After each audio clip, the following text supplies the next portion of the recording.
Hey everyone, it's Richard Metal Fan here, bringing you guys a brand new 2022 album review. And today we're going to be talking about the new album from the band Blind Guardian entitled The God Machine, which is out now through Nuclear Blast Records. Now, everybody should probably know or have at least heard of Blind Guardian, legendary power metal band from Germany, been around since 1984. And for me, Blind Guardian, in my opinion, is probably my favorite power metal band. And they've been putting out albums since their debut album, which came out in 1988, called Battalions of Fear. And they've pretty much been fairly consistent. Of course, this is the band's 12th album. And this is actually their regular album. And the reason I say regular, because back 2015, they had their album Be on the Red Mirror, which is a really great album, pretty much one of my favorite albums from 2015.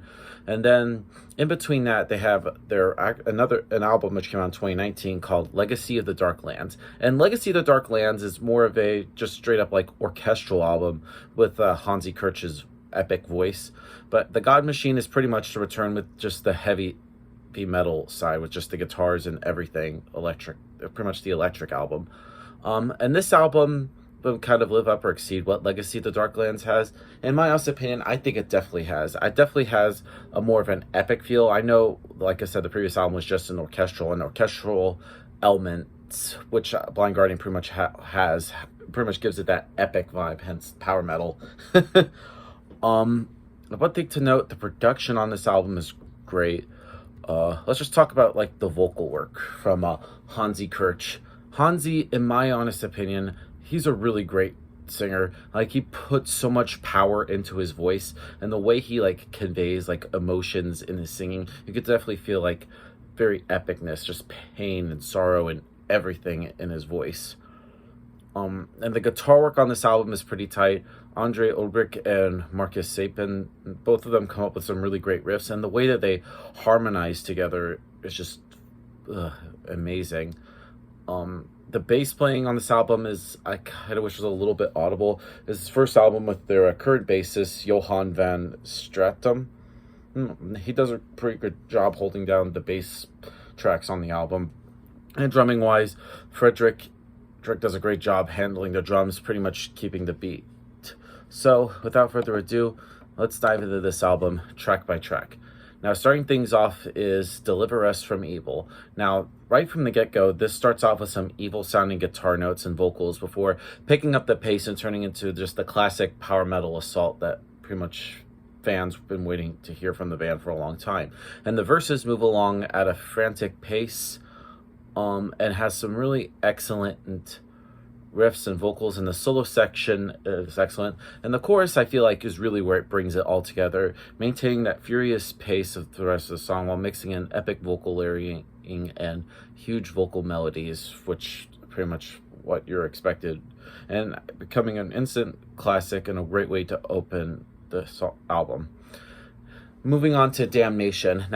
Now this song kind of opens up pretty calmly with some Iron Maiden melodies and fairly quiet vocal section before the guitars just kick right in, and it just turns into a power metal assault with some epic vocals mixed in. And then the tempo drops off for the chorus, which almost kind of gives it like a darker feel to it, but it also very epic and has some really amazing vocal melodies. And the track does a great job alternating between the more complex symphonic sections and the classic speed metal riffs, blending it perfectly and making it another standout.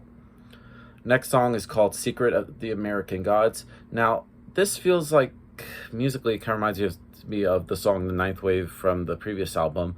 It pretty much largely relegates sort of like the guitars to the background instead of leading on the keyboards and the symphonic arrangements through the verses, which are epic, but also a bit subdued. And then the tempo pretty much bursts as the track goes along, especially in the second half where it gets really intense. And then the highlight here is the chorus, which is fairly understated.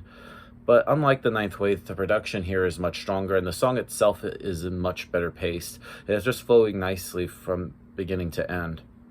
Violent Shadows is up next, and this pretty much clips of that track ended up on YouTube, and fans were pretty much excited for the heavy speed metal infused sound that is promised. And the album version of this does not disappoint, at least, with the aggressive guitar sound coming in at full power, and the simplicity and the energy of the track combines make it a one hell of a song.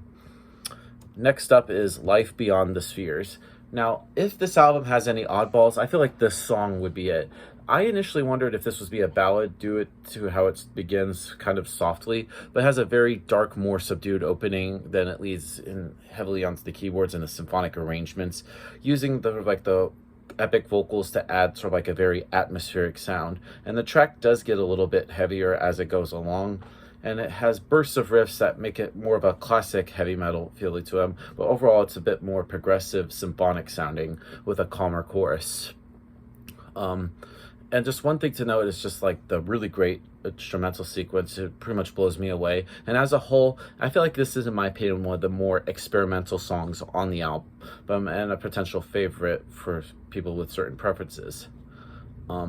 Next song on the album is called Architects of Doom. Now, this begins with a brief intro section that feels like a calm before the storm. After that, it just switches, can't even speak today, switches to pure thrashy kind of speed metal territory, moving just a relentless pace with some really great riffs and intense drumming. And this is one of the tracks that really showcases how well the band managed to blend sort of like the old and new into one. Next song is called Let It Be No More. Now, Let It Be No More, I pretty much wouldn't put it up there with like classic Blind Guardian songs like Nightfall or Past and Future Secret, right? But it is a excellent song. It moves nicely along with the verses before giving Hansi to showcase his epic voice, especially in the chorus. And of course, that big guitar solo in the second half is fantastic. Moving on to Blood of the Elves. Now, this song is another speedy, energetic track with some very thrashy riffs, some very fun verses, and just fun song altogether. And then we close things out with Destiny. Now, Destiny is one of the more mid-paced songs on the album, and it's probably the easiest one to get right into when you first hear it. And it's a very strong emphasis on heavy guitar work and some epic melodic leads. Instead of being overly symphonic or progressive, it has more of a classic heavy metal feel to it as well. And I just think is really great. I can't even, and this whole song is great. It has some really great, fantastic instrumental passages, especially in the second half, and is an excellent song that closes the album out nicely. Now, overall, The God Machine by Blind Guardian, really good album. Just really everything, just from production, musically, vocally, everything. So I give this album a score. I'm going to give The God Machine by Blind Guardian. Actually, I'm going to give this a perfect 10 out of 10. It's another one of my favorites up there. It's pretty much up there with the debut Halo Effect album. So yeah, that's my review of the new Blind Guardian album, guys. Let me know in the comments what you guys think about it, and I'll see you all in the next video. And as always, keep it metal.